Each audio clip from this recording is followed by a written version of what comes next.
Nouvelle semaine, nouvelle édition, chers téléspectateurs, bonsoir et bienvenue dans cette nouvelle édition, cette soirée du lundi 11 décembre 2023. Tout de suite, à la une de l'actualité de ce jour, environ 6 000 éléments, forces de l'ordre, seront mobilisés dans la capitale le 16 décembre lors de la cérémonie d'investiture du président de la République, André Rajoelina. L'armée, la police et la gendarmerie nationale travailleront ensemble pour maintenir l'ordre et la sécurité dans tout Antananarive lors de cette cérémonie. Les forces de l'ordre ne toléreront aucune tentative de semer de troubles ce jour important, selon les explications du colonel Radsu Ranjian Narmas, commandant de la CIRGN d'Antananarive. La passation entre l'ancien grand chancelier de l'ordre national malagasy, Madeleine Ramaoulmas, et le nouveau, le général Randzeva Marcel, s'est tenue ce jour. Ce dernier veillera aux valeurs de l'ordre national lors de son exercice, selon sa déclaration. De nombreuses responsabilités attendent ce nouveau grand chancelier de l'ordre national, mais l'une des plus importantes d'entre elles est la cérémonie de remise de la Grande Croix de première classe au président André Rajoelina ce samedi. En économie, 38 000 tonnes par an, telle est la production mondiale de crabes, selon la dernière statistique de la FAO. Quant à Madagascar, la population consomme environ 1 200 tonnes de crabes par an, selon les dernières statistiques en 2022, et plus de 2000 tonnes de crabes par an sont exportées, exportation qui ne cesse d'augmenter selon les informations. Une stratégie efficace doit être mise en place à Madagascar pour une pêche durable, a déclaré le ministre de la Pêche et de l'économie bleue. Les détails avec Radra Manezatouf sur les images de Anzar Hazanaville. Les exportations de crabes de Madagascar augmentent et les sommes d'argent que ce secteur rapporte au trésor public augmentent également à cet effet. Pour l'année 2021, nous avons exporté 2314 tonnes de crabes, ce qui nous a permis de rapporter 700 000 $ de devises étrangères dans le trésor public. Grâce aux réformes mises en place par le ministère, les exportations de crabes ont passé à 2286 tonnes en 2022, une exportation qui a rapporté 2 milliards et 219 millions de $. Pour cette année, les crabes exportés par Madagascar sont passés à 2916 tonnes et ont rapporté 2 milliards 791 millions et 900 000 $. Madagascar exporte des crabes déjà transformés et des crabes encore vivantes. La Chine reçoit 99% de nos crabes vivantes. Et si l'on se réfère à ces chiffres, nous avons dépassé le taux de la limite maximale des produits pouvant être exportés cette année. Par conséquent, la quantité de crabes que nous exportons sera réduite d'environ 2700 tonnes en 2024, a déclaré le ministre de la Pêche et de l'économie bleue. La taille des crabes pouvant être pêchés et exportés est également incluse dans le mode de gestion pour une pêche durable. Les pêcheurs et les entreprises exportatrices ont été formés à cet effet, selon les informations. Il y a 8 régions de production de crabes à Madagascar, les régions où se trouve le plus de mangroves, notamment la région Atimojefan et les régions Menabe, Bouin et Melaki. Dans un tout autre sujet, le prix du ticket de taxi brousse au stationnement Gare Maquis d'Andoitapénac est affiché à l'entrée. Il n'y a plus eu de hausse de tarifs pour Madingue et Touamasn, a confirmé aujourd'hui l'association des coopératives y opérant. En effet, de tarifs y sont affichés pour chaque destination et ces tarifs sont utilisés selon les saisons. Ruth Christelle Rakout-Malal et Yves Janel nous en disent plus. Les tarifs des taxis brousse reliant Antananarive et Touamasn est fixé de 30 000 à 35 000 AJ, si pour Antananarive Madingue, il est de 50 à 60 000 AJ. Ces prix sont affichés sur ce tableau à l'entrée de la gare Maquis d'Andoitapénac et sont utilisés depuis le début de l'année, explique Ratimia Banijin, vice-président de l'association des coopératives. Leur utilisation varie selon la saison, selon les explications. Si les prix sortent de ces fourchettes, on peut dire que là, il y a une hausse. Les usagers le savent, se justifie le vice-président. Par ailleurs, le nombre de passagers a commencé à augmenter de 25 à 30% au cours de ces 3 derniers jours, selon Fidra 900, directeur général adjoint de la gare routière Maquis. De ce fait, 130 à 135 taxis brousse prennent le départ chaque jour s'ils étaient de 108 auparavant. Et l'on attend à ce que cela atteigne les 80 à 90% à partir des vacances. Quant à la préparation, les conducteurs ont déjà reçu une formation auprès du ministère de tutelle et de l'ATT, poursuit-il. Par ailleurs, le contrôle des véhicules au départ de la gare Maki a également été renforcé. L'objectif est de prévenir les accidents de la route. Les informations qui circulent selon lesquelles il y a des pressions exercées par un candidat et le ministère de la Santé publique lors de l'élection du président de l'Ordre des infirmiers le 30 novembre sont totalement fausses, déclare le candidat qui mène temporairement selon les résultats provisoires publiés aujourd'hui par le comité organisateur de l'élection. L'élection s'est déroulée dans le calme et en toute sécurité, selon toujours le comité organisateur du scrutin. Reportage sur les images de Ansar. Angie Narson, Jean-Aimé Boutser ou John Love est provisoirement en tête de classement avec 44,08% des voix lors de l'élection du nouveau président de l'Ordre des infirmiers de Madagascar qui s'est tenu le 30 novembre dernier selon les résultats provisoires publiés aujourd'hui par le comité organisateur de l'élection. Mais avant la publication de ce résultat provisoire, des informations circulent selon lesquelles ce candidat exerce pression à l'encontre des infirmiers électeurs. Information qu'il a complètement démentie. Il a déclaré qu'il n'avait pas le pouvoir de faire pression sur qui que ce soit. Dans certaines régions, il n'a pas obtenu une seule voix lors de l'élection, tandis que dans d'autres régions, il a obtenu de nombreuses voix, ce qui l'a amené temporairement à la tête de classement.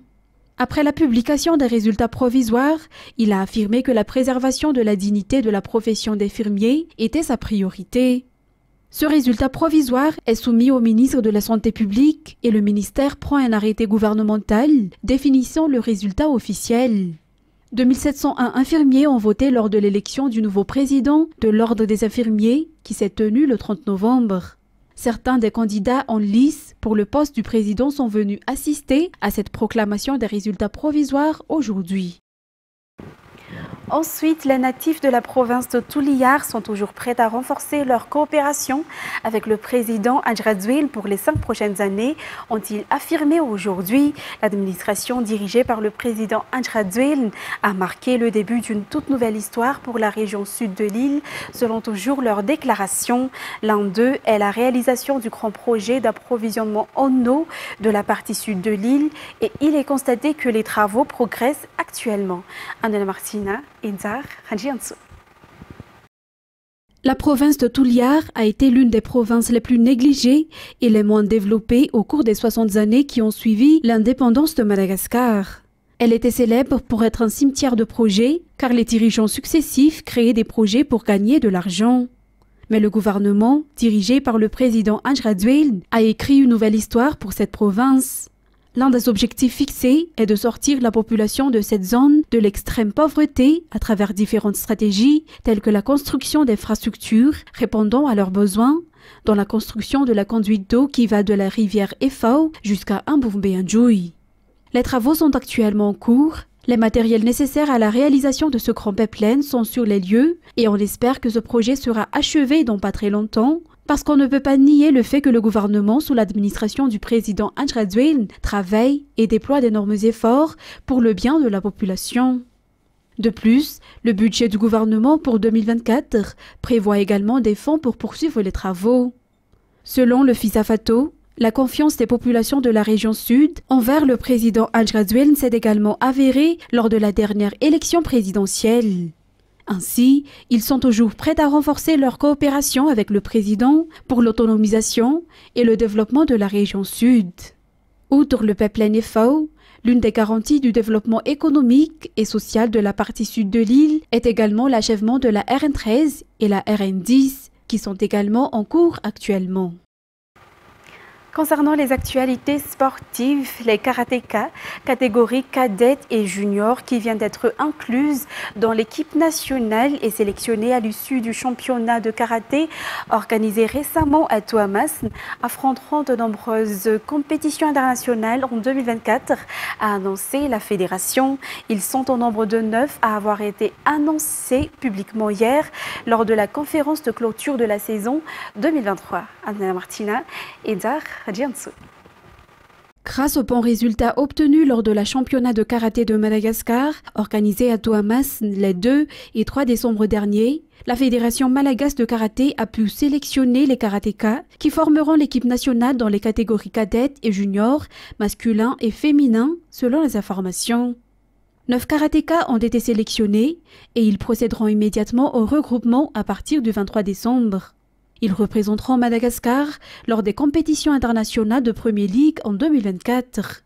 Il y a 4 compétitions auxquelles Madagascar participera, notamment dans les catégories cadettes, juniors et les moins de 21 ans. Ces karatékas participeront à 16 compétitions internationales en 2024 pour pouvoir obtenir la qualification des athlètes, a indiqué la fédération. À noter que la saison de karaté 2023 s'est clôturée le 3 décembre 2023. À cet effet, un bilan des activités et surtout de la préparation de la saison 2024 a eu lieu ce dimanche.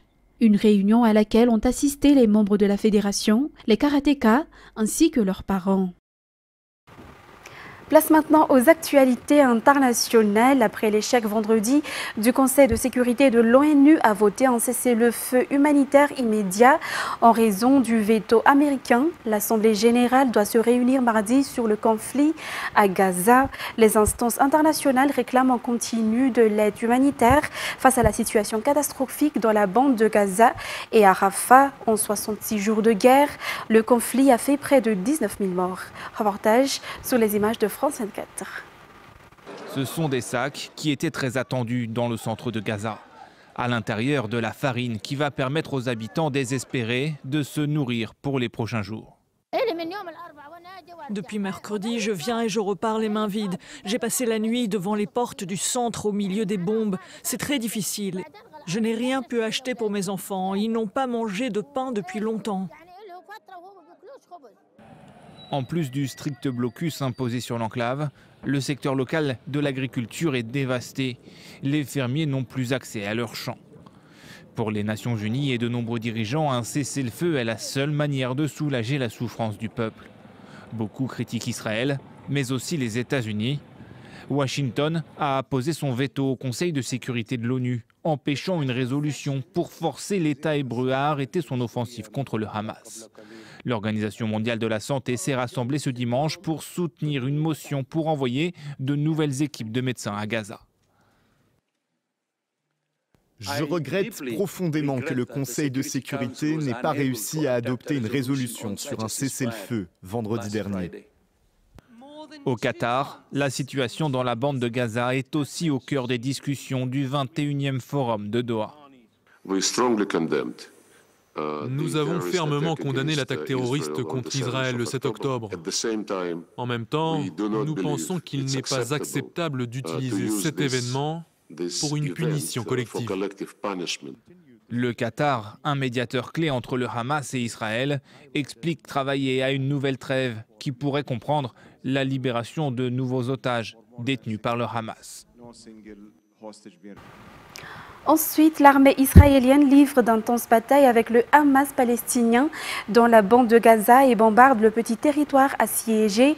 Le mouvement islamiste affirmant pour sa part que les otages qu'il retient ne sortiront pas vivants sans négociation. France 24. C'était une déclaration par message audio qui a été notamment transmise par la chaîne Al Jazeera. Abu Obeida, qui est donc le porte-parole des brigades d'Al-Qassam, a fait plusieurs déclarations. Il a affirmé tout d'abord que les factions palestiniennes avaient détruit 180 véhicules militaires israéliens depuis 10 jours. Alors c'est une affirmation qui est invérifiable puisque notamment les Israéliens ne communiquent que très peu sur leurs pertes. Mais Abu Obeida a surtout réaffirmé qu'il n'y aura pas de libération d'otages sans négociation, qui ne retourneraient pas vivants en Israël. On sait qu'il reste 137 otages israéliens dans la bande de Gaza. Il y a quelques jours, l'armée israélienne avait tenté de libérer par la force un otage israélien. Ça s'était soldé par la mort de ce jeune homme. Il avait 25 ans, il s'appelait Sahar Barour et selon Israël, il a été tué par ses geôliers. Une vidéo publiée par le Hamas montrait son corps sans vie. Le kibboutz de Be'eri, dont le jeune homme était originaire, a ensuite confirmé qu'il s'agissait bien de ce jeune homme, qu'il avait bien été tué. Et au cours de cette opération, eh bien, 2 soldats israéliens avaient également été blessés. L'armée israélienne communique également en ce moment sur ses pertes depuis le début de l'offensive terrestre. Plus de 100 soldats israéliens ont été tués selon l'armée israélienne. Et puis, on le disait en parallèle, les frappes et les combats continuent partout dans la bande de Gaza, mais notamment dans le sud, sur les villes de Khan Younes et de Rafah. C'est ici que se sont réfugiés les civils qui vivent dans le nord de la bande de Gaza au début de la guerre et sur ordre de l'armée israélienne. L'armée israélienne disait qu'ils seraient en sécurité dans le sud, mais désormais, eh bien, c'est bien dans le sud que les combats ont lieu au cours de cette guerre contre Gaza. Bonjour Claire, voilà pour la situation sur le terrain. Par ailleurs, aujourd'hui, des organisations palestiniennes appellent à une journée mondiale de grève.